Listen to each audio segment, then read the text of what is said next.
Assalamualaikum warahmatullahi wabarakatuh. Selamat pagi anak-anak. Kembali kita dipertemukan dalam pembelajaran jarak jauh mata pelajaran IPA kelas 7 SMP. Bagaimana kabar Ananda hari ini? Ibu harap Ananda dalam keadaan sehat dan selalu dalam lindungan Allah SWT, apalagi di masa pandemi COVID-19 saat ini. Bila tidak ada kepentingan di luar rumah, sebaiknya Ananda tetap di rumah ya, dan tetap mematuhi protokol kesehatan. Baiklah, sebelum kita memulai pelajaran, mari kita sama-sama berdoa terlebih dahulu, menurut kepercayaan kita masing-masing. Berdoa dimulai. Berdoa selesai. Baik anak-anak, jangan lupa mengisi absen yang telah dibagikan di Google Classroom ya. Ibu harap kalian selalu hadir dalam mata pelajaran IPA maupun mata pelajaran yang lainnya. Ayo mengamati. Ambillah buah kelapa muda atau tua yang masih utuh dan parang. Kemudian belah kelapa secara membujur atau vertikal menggunakan parang. Nah, lapisan apa saja yang terdapat pada kelapa tersebut? Apakah bagian luar kelapa sama dengan bagian dalamnya? Coba amati. Jadi, buah kelapa terdiri atas beberapa lapis, dimulai dari lapisan luar, yaitu bagian sabut, kemudian kulit, tempurung kelapa, kemudian daging kelapa, dan air kelapa. Seperti kelapa, bumi tersusun atas beberapa lapis. Nah, bagaimana susunan lapisan bumi tersebut? Kita akan mendapat jawabannya ketika Ananda menyimak video pembelajaran dengan baik. Kompetensi dasarnya yaitu KD 3.10 menjelaskan lapisan bumi, gunung api, gempa bumi, dan tindakan pengurangan risiko sebelum, pada saat, dan pasca bencana di daerahnya.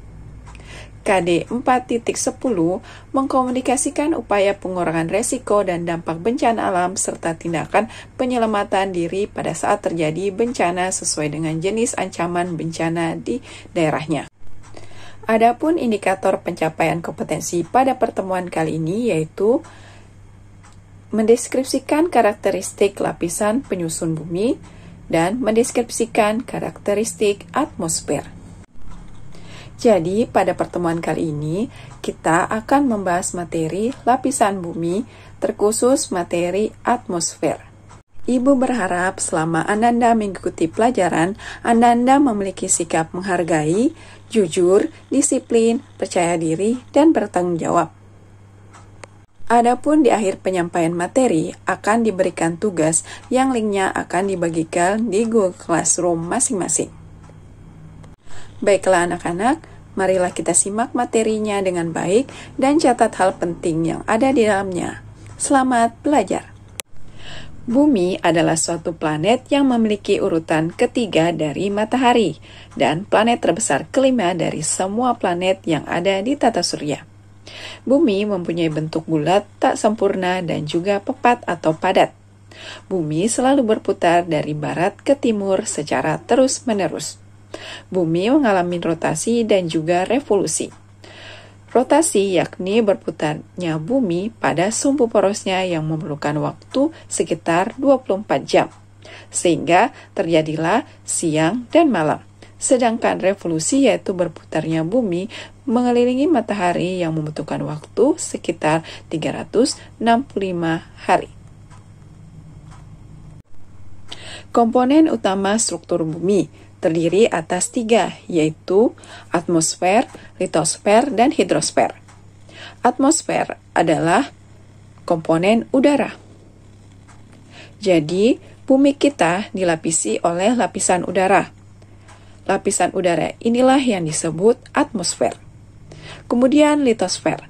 Litosfer adalah komponen padatan. Tanah yang kita injak ini ke lapisan di bawahnya sampai inti bumi adalah bagian dari litosfer. Kemudian hidrosfer. Hidrosfer adalah komponen air.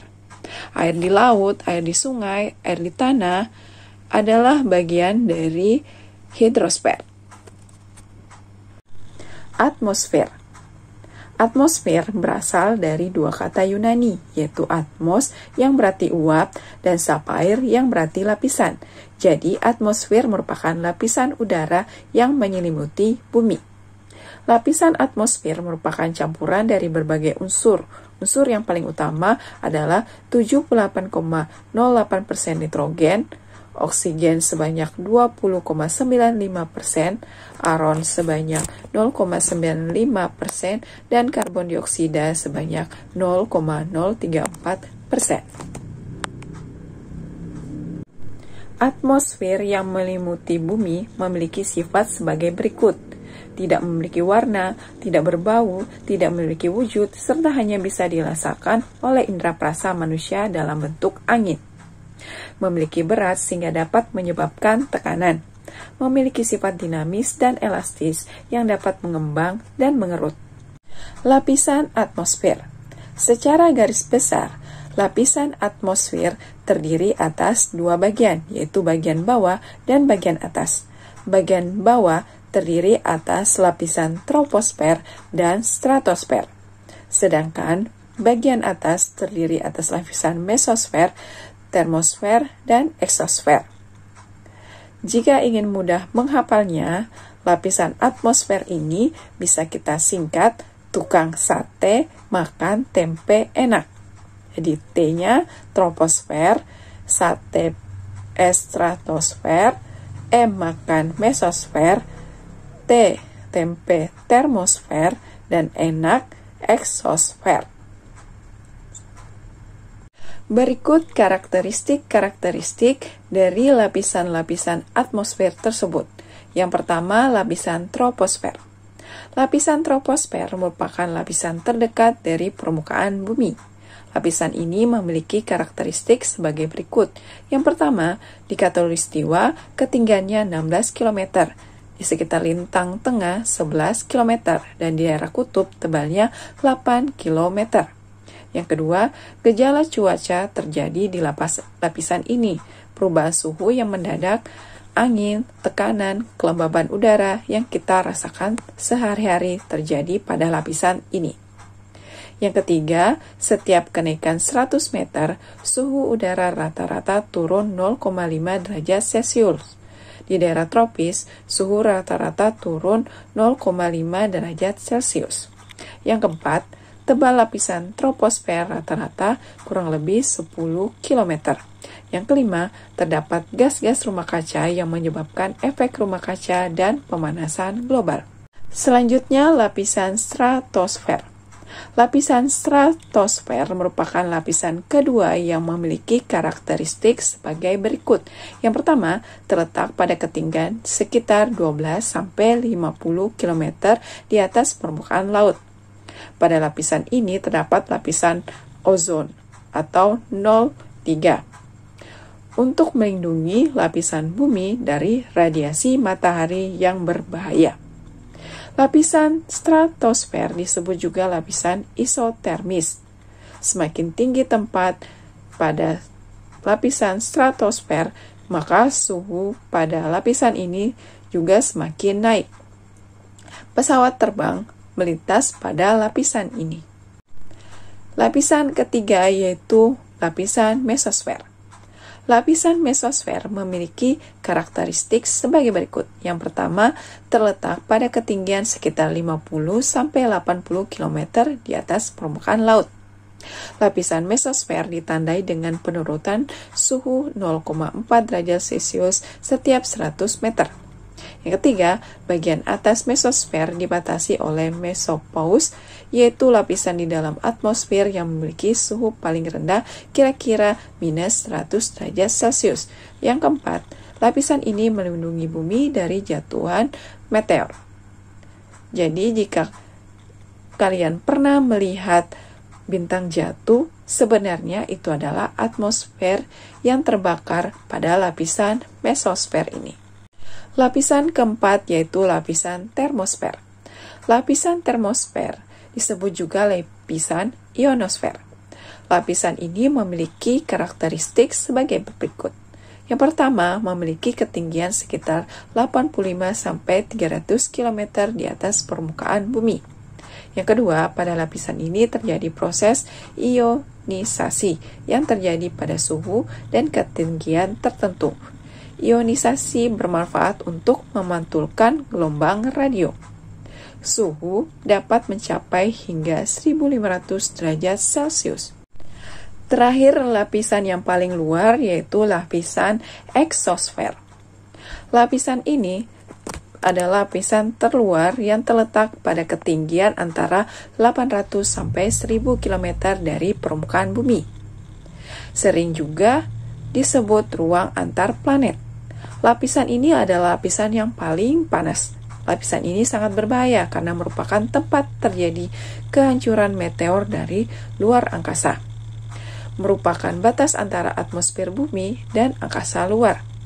Kemudian lapisan ini bermanfaat untuk penempatan satelit buatan. Tekanan udara. Gas di atmosfer memiliki massa. Gravitasi bumi akan menghasilkan gaya tarik molekul gas menuju permukaan bumi. Akibatnya, berat molekul gas akan menekan udara di bawahnya.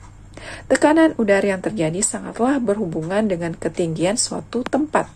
Semakin jauh permukaan dari permukaan bumi, tekanan udara akan semakin rendah. Tekanan udara ini menunjukkan bahwa semakin ke atas, jumlah gas atau udara semakin sedikit. Suhu di atmosfer. Energi matahari dipancarkan melalui perpindahan kalor secara radiasi. Ketika melewati atmosfer, energi akan diserap dalam bentuk kalor. Akan tetapi, tidak semua penyusun atmosfer menyerap energi matahari. Hanya lapisan tertentu saja yang akan menyerap energi matahari. Berdasarkan gambar, diperoleh informasi bahwa lapisan troposfer berada pada ketinggian 0 hingga 15 km. Pada ketinggian tersebut, suhunya antara minus 56 derajat Celcius hingga 20 derajat Celcius. Antara lapisan troposfer dan stratosfer terdapat lapisan tropopause.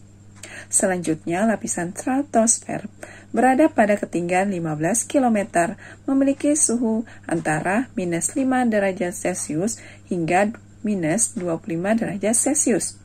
Di lapisan stratosfer terdapat lapisan ozon yang bermanfaat menyerap radiasi sinar UV yang berbahaya bagi manusia.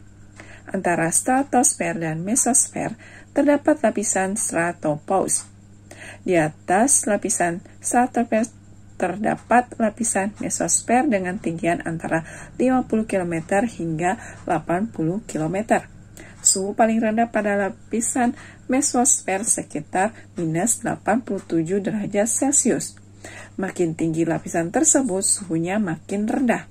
Penyebabnya yaitu lapisan ini tersusun antar molekul gas yang menyerap energi matahari. Adapun antara lapisan mesosfer dan lapisan termosfer terdapat lapisan mesopause. Selanjutnya di bagian atas lapisan mesosfer terdapat lapisan termosfer.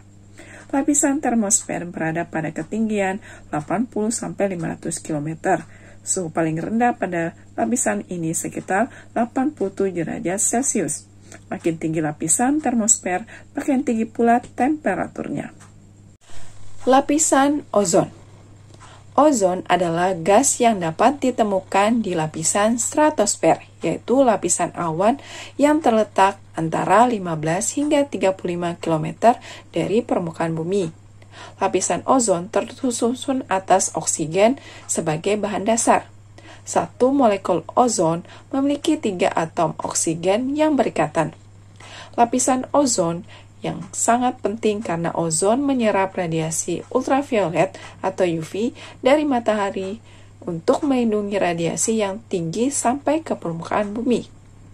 Adanya penyerapan radiasi UVB sebelum sinar UV sampai ke permukaan bumi, lapisan ozon melindungi bumi dari efek radiasi yang merusak kehidupan. Jumlah ozon di atmosfer selalu berubah-ubah. Hal ini dipengaruhi adanya gas lain yang bersinggungan dengan ozon. Salah satu yang dapat merusak lapisan ozon adalah lapisan klorofluorokarbon atau CFC. Klorin yang merupakan penyusun gas CFC mampu memecah molekul ozon di atmosfer. Gas CFC berasal dari lemari es, air conditioner, dan parfum. Manfaat atmosfer. Keberadaan atmosfer tentu saja memiliki manfaat yang sangat penting bagi kehidupan di bumi.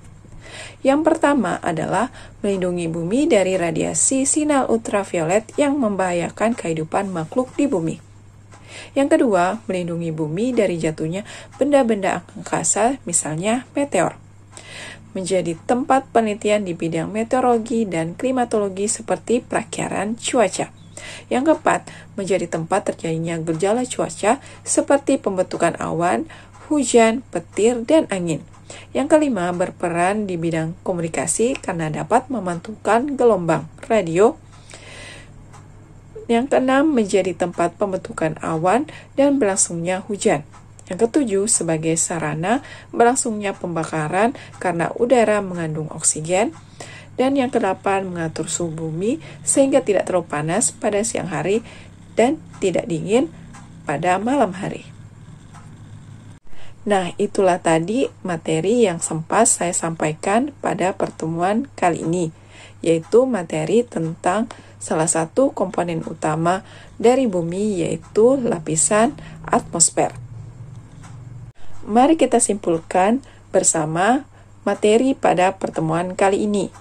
Yang pertama, komponen utama dari lapisan bumi terdiri atas 3, yaitu atmosfer, litosfer, dan hidrosfer. Atmosfer adalah lapisan udara yang menyelimuti bumi. Lapisan atmosfer terdiri atas 2 bagian, yaitu bagian bawah dan bagian atas. Bagian bawah terdiri atas lapisan troposfer dan stratosfer, sedangkan bagian atas terdiri atas lapisan mesosfer, termosfer, dan eksosfer. Kemudian, lapisan-lapisan tersebut memiliki karakteristiknya masing-masing. Tekanan udara pada atmosfer berbeda-beda. Tekanan udara yang terjadi sangatlah berhubungan dengan ketinggian suatu tempat. Semakin jauh dari permukaan bumi, tekanan udara akan semakin rendah. Keberadaan atmosfer sangat bermanfaat bagi kehidupan di bumi. Salah satunya melindungi bumi dari ancaman sinar ultraviolet dan melindungi bumi dari jatuhnya meteor. Nah, selanjutnya silakan Ananda mengerjakan tugas yang linknya ada di Google Classroom masing-masing. Minggu depan kita akan melanjutkan materi lapisan bumi ini, yaitu tentang litosfer dan hidrosfer. Demikianlah materi yang sempat saya sampaikan pada pertemuan kali ini. Jika ada pertanyaan atau tanggapan, silakan menghubungi Ibu melalui WhatsApp. Sebelum mengakhiri pembelajaran, mari kita bersyukur dan berdoa karena telah diberi kesempatan untuk belajar hari ini. Berdoa dimulai. Berdoa selesai. Terima kasih. Assalamualaikum warahmatullahi wabarakatuh.